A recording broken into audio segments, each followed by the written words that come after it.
Olá, eu sou Elza Calazans e este é o CB em Foco, canal de comunicação e entrevista da Universidade Castelo Branco, a universidade número 1 da Zona Oeste. Hoje eu vou conversar com a professora Bruna Cadete, que é nutricionista, mestra e doutoranda em alimentação, nutrição e saúde, além de docente do curso de nutrição da Universidade Castelo Branco. Hoje, dia 3 de junho, é celebrado o Dia da Conscientização contra a Obesidade Mórbida Infantil, data que tem como objetivo maior alertar a sociedade sobre os riscos da doença e também os cuidados que os pais e mães de crianças e adolescentes devem ter. Em todo o mundo, a obesidade é considerada uma das principais doenças em crianças. De acordo com dados do Ministério da Saúde, no Brasil, 3 em cada 10 crianças de 5 a 9 anos estão acima do peso. Já as crianças com menos de 5 anos, esse percentual é de 15,9%. A situação, como a gente pode ver, é preocupante e requer nosso olhar com muito critério. Mas, quais são as causas de sobrepeso? Por que as crianças, desde cedo, já ganham sobrepeso? Seriam os alimentos consumidos? Histórico familiar? Tem alguma coisa hereditária? Ou será que a falta de exercícios físicos, tão divulgado ultimamente, contribui para isso? E na era que vivemos no cyberespaço, nessa nova sociedade, será que o uso exagerado da tecnologia, os smartphones e videogames, será que também influenciam a causa? Da Universidade Castelo Branco, o CB em Foco dessa semana é sobre obesidade infantil. Nesse episódio vamos procurar entender melhor, debater por que é importante prevenir a obesidade infantil. Além, claro, de olhar, discutir e tentar conhecer melhor os riscos à saúde de jovens e adolescentes. Professor, primeiro eu queria que a senhora você se apresentasse, você que é muito jovem, senhora, a única senhora sexagenária que sou eu, que a senhora se apresentasse para as pessoas e falasse um pouquinho assim, como é que deu a sua chegada na UCB, por exemplo. Então, gente, primeiro eu queria agradecer por estar aqui, é um prazer participar desse projeto tão legal aqui da universidade. Eu sou professora do curso de nutrição, eu também dou algumas aulas para o curso de saúde. Eu sou doutoranda, como a senhora falou, em saúde, alimentação e nutrição pela UERJ. E eu sempre gostei muito da área acadêmica e a vida foi me trazendo aqui para trabalhar na Castelo Branco, que é uma universidade assim, que tem meu coração. Eu nasci e cresci aqui em Realengo. Eu comecei a frequentar Castelo aos 6 meses de vida, fazendo natação, e é um prazer imenso estar aqui.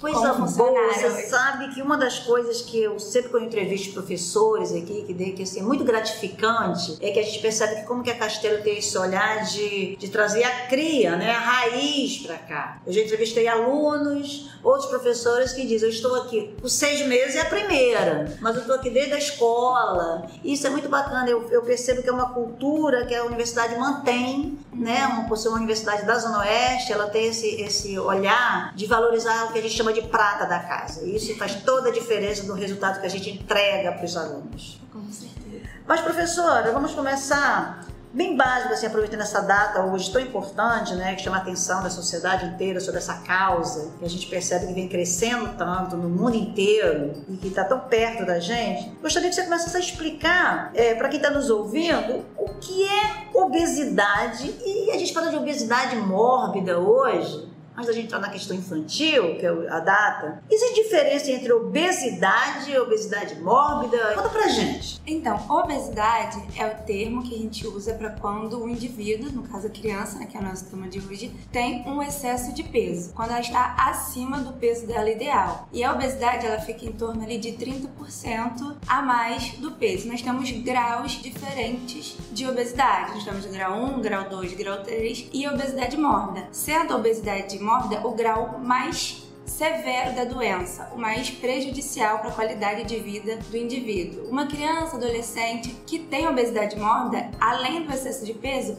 ela já está caminhando ou então já apresenta alguma das outras doenças associadas à obesidade, como doenças cardiovasculares, dislipidemia, resistência à insulina ou diabetes. Então eu posso entender que a obesidade mórbida é quando eu já estou com muito excesso de peso e que esse excesso, essa obesidade já causa outras consequências, outras doenças advindas disso. Aí isso é a obesidade mórbida. Isso.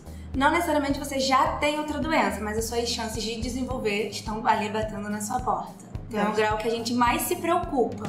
Eu não quero nem falar sobre esse assunto, né? Mas enfim, eu pessoalmente, mas vamos embora, vamos focar nas crianças. Professora, e quais as principais causas, por exemplo, falando de criança, da obesidade infantil? Então, quando a gente pensa em obesidade, como o excesso de peso, o pilar do desenvolvimento é uma alimentação não adequada e a inatividade física. Então, pensando no estilo de vida que a gente tem hoje, a gente tem as crianças cada vez mais dentro de casa, sentada vendo TV, jogando videogame e comendo mais alimentos ultraprocessados. Então, essas são as duas principais causas do desenvolvimento, né, nesse boom da obesidade. É como assim, por exemplo, a idade que começa. A criança está mamando o leite da mãe, o leite materno não vai dar obesidade, né? A gente acredita que está uma população, uma alimentação saudável. Isso é uma coisa muito importante pra gente falar, porque o aleitamento materno é o grande tesouro, assim, da vida, né, materno-infantil e da criança. Porque o leite materno já é comprovado cientificamente que ele previne o desenvolvimento de excesso de peso e obesidade dessa criança, tanto na fase, né, pré-escolar, escolar, adolescência e na fase adulta. Então o problema começa, assim, dentro do ambiente intrauterino, que hoje em dia a gente já sabe que a alimentação da mãe, enquanto ela ainda está gerando aquela vida, já está modulando ali os hábitos alimentares daquele bebê, os alimentos que ele vai preferir e assim mesmo como a sua genética. Então a gente chama de epigenética, né? É que já no ambiente intrauterino a gente consegue modular a expressão de alguns genes e associar com doenças ou não. Interessante. A nutrição é linda. Não, eu acredito, mas assim, como que é importante a gente tocar nesse assunto, não só nessa data de hoje, isso é um tema que realmente preocupa, a gente percebe como que está crescendo e às vezes a mãe não tem essa noção. Não, né? Inclusive essa questão da campanha do leite materno. Existe assim, não é a área da nutrição, mas aproveitando o embalo, existe um período que é o ideal para a criança, para a mãe amamentar o filho, porque, por exemplo, eu mamei 2 anos. Então, a recomendação é exclusivamente aleitamento materno até os 6 meses, somente leite materno, nem água é necessário. Nem água? Nem no verão? Não, nada. O leite materno, ele vai dar todo esse aporte de líquidos e nutrientes para aquele bebê e após os 6 meses, já com a criança tendo uma maturação fisiológica, é iniciada a introdução alimentar. Mas a Organização Mundial da Saúde não fala para você parar de amamentar. Então, é exclusivamente até 6 meses, indicado até 2 anos de idade. Entendi. Acho que a minha mãe não tinha essa informação, não, mas eu mamei 2 anos. Mamei até 5 anos de idade, você acredita?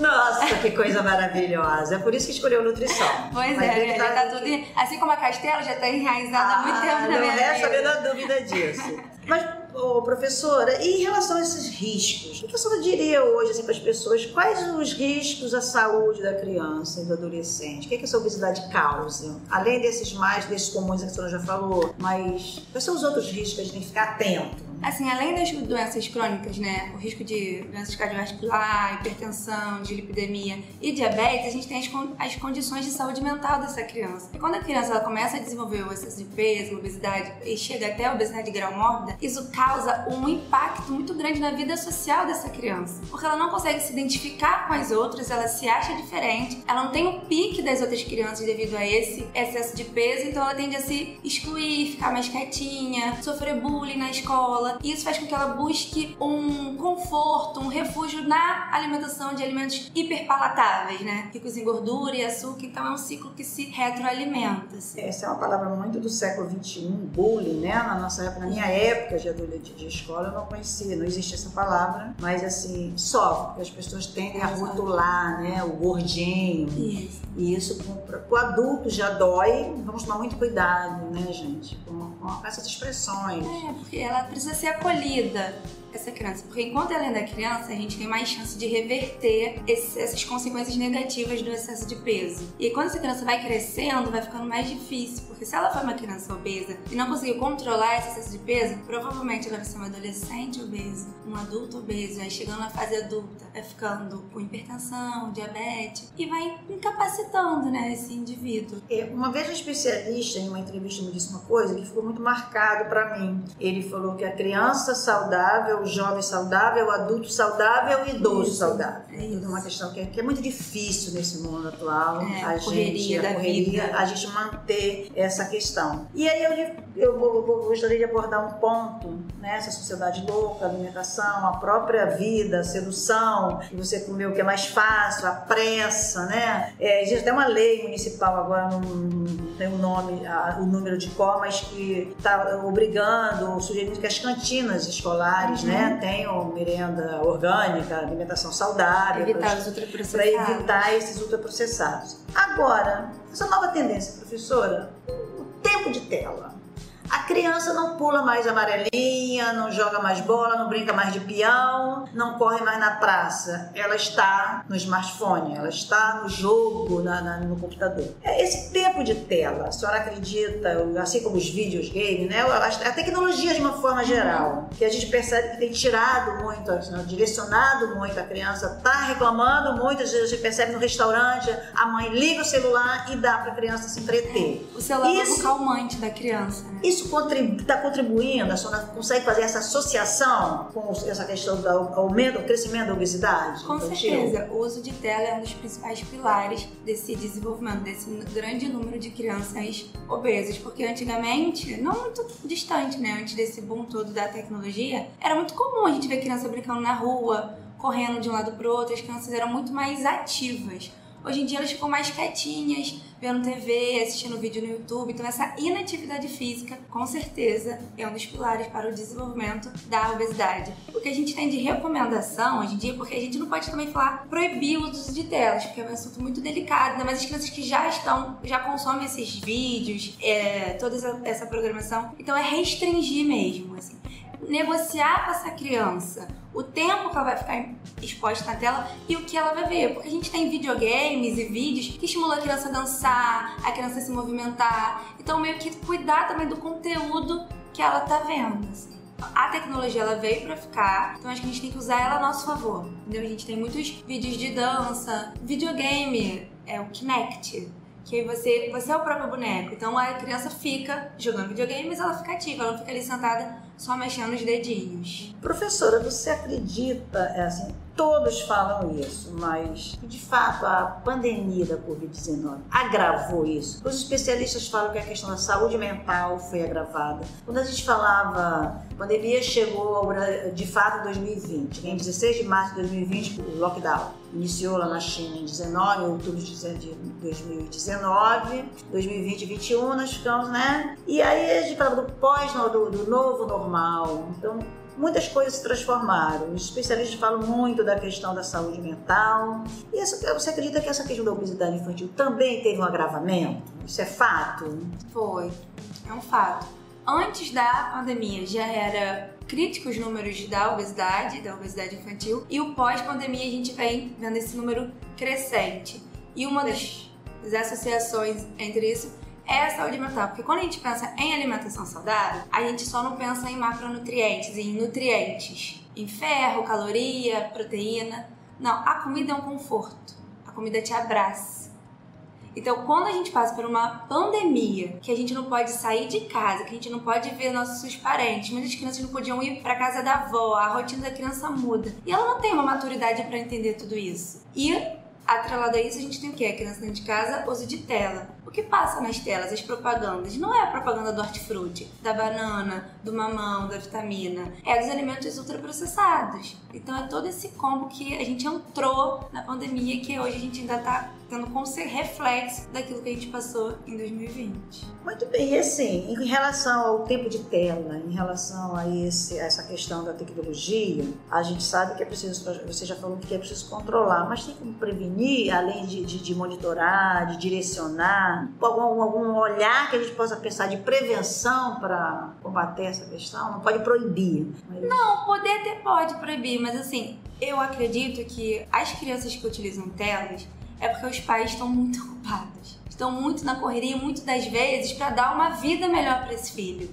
E hoje em dia, eu vejo o uso de telas como se fosse uma babá, como se fosse um cuidador. Então você tá de home office, ou você precisa fazer aquela janta para a criança, então você dá o seu celular para ela, a criança ficar quietinha, entretida, e você conseguir terminar o jantar. A gente poderia dar um Lego, não poderia? Um carrinho de montar, uma boneca de pano. Poderia dar um brinquedo mais educativo. E uma coisa também que está associada, né, à nossa temática de obesidade é levar essa criança para dentro da cozinha, para a criança conhecer os alimentos, para a criança ajudar, a criança se sentir útil e reforçar esse laço familiar, sabe? Deixar não a criança lá como se ela fosse um anexo, como ela não fizesse parte. Então, tem os compromissos dos adultos, a tarefa dos adultos e a criança fica lá quietinha no celular. Não, traz pra ela do cotidiano, passa mais tempo com o seu filho, ensina pra ele o que é um alho, o que é uma cebola, deixa ele ver o arroz sendo feito. Claro, né, todo cuidado com o fogo, tudo aquilo. Mas cria esse vínculo, porque ali, além daquele momento ser um momento gostoso em família, você tá melhorando também a qualidade de vida, evitando muitas outras doenças, como obesidade, doenças crônicas que podem estar ali naquela